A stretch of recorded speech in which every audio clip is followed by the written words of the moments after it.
YCP ఆవిర్భావం నుంచి ఆ నియోజకవర్గంలో ఆ పార్టీ గెలిచిందే లేదు, జెండా ఎగిరింది లేదు.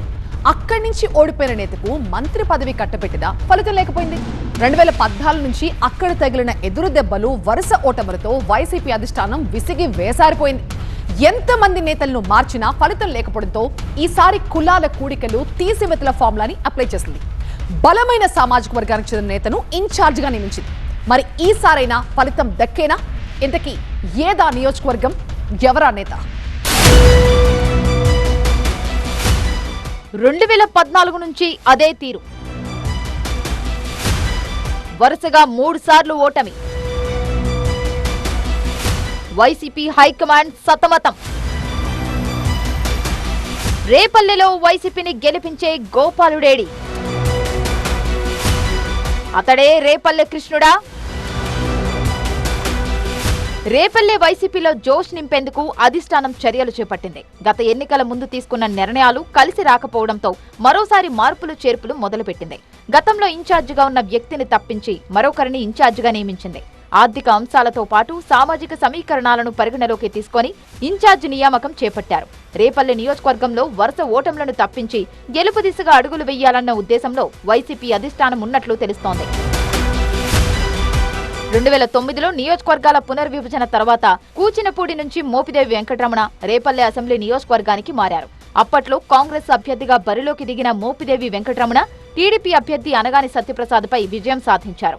అప్పటి నుంచి ఈ నియోజకవర్గం బీసీలకు అనధికారిక రిజర్వ్డ్ నియోజకవర్గంగా మారిపోయిందట.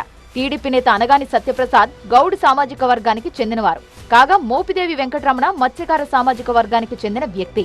2014లో వైసీపీలో చేరిన మోపిదేవి రేపల్లె నుంచి పోటీ చేసి అనగాని చేతిలో ఓడిపోయారు.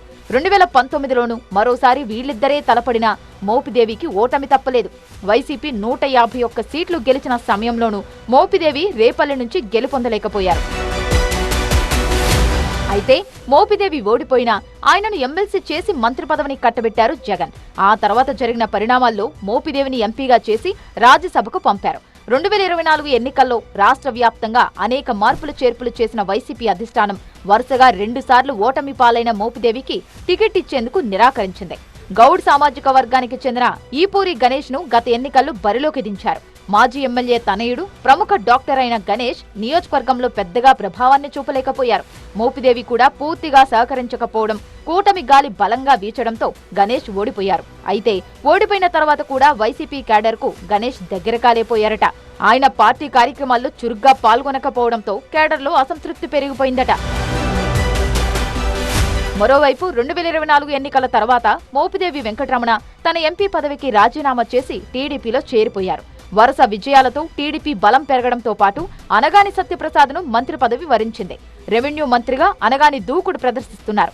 ఇలాంటి సమయంలో రేపల్లెలో టీడీపీతో ఢీ అంటే ఢీ అనే నేత కావాలని అధిష్టానంపై వైసీపీ కార్యకర్తలు ఒత్తిడి తీసుకొచ్చారట.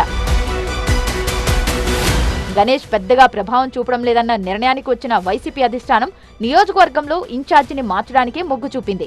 ఈ క్రమంలోనే గౌడ్ సామాజిక వర్గానికే చెందిన పీట నాగమోహన్ కృష్ణ వైపు మొగ్గు చూపింది. నగరం, మండలం పీటవారిపాలెంకు చెందిన మోహన్ హైదరాబాద్ లో రియల్ ఎస్టేట్ వ్యాపారం చేస్తున్నారు. ఆయన ఆర్థికంగా బలవంతుడు కావడంతో పాటు గౌడ్ సామాజిక వర్గానికి చెందిన వ్యక్తి కావడంతో అతని వైపు వైసీపీ హైకమాండ్ మొగ్గినట్లు తెలుస్తోంది. ఆయననే రేపల్లె నియోజకవర్గ ఇన్ఛార్జిగా నియమించింది. రేపల్లెలో గౌడ్, మత్స్యకార సామాజిక వర్గాలతో పాటు కాపులు కూడా పెద్ద సంఖ్యలో ఉంటారు. నాగమోహన్ కృష్ణ రాకతో గౌడ్ సామాజిక వర్గ ఓట్లలో చీలిక తేవడంతో పాటు కాపులను తమ వైపు తిప్పుకుంటే ఈసారి ఖచ్చితంగా గెలుపు సాధించవచ్చన్న ఆలోచన వైసీపీ అధిష్టానంలో కనిపిస్తోందని రాజకీయ విశ్లేషకులు చెబుతున్నారు. అయితే రానున్న ఎన్నికల నాటికి నియోజకవర్గాల పునర్విభజన జరిగితే రేపల్లె నియోజకవర్గంలో కూడా భారీగా మార్పులుంటాయని రాజకీయ నాయకులు భావిస్తున్నారు.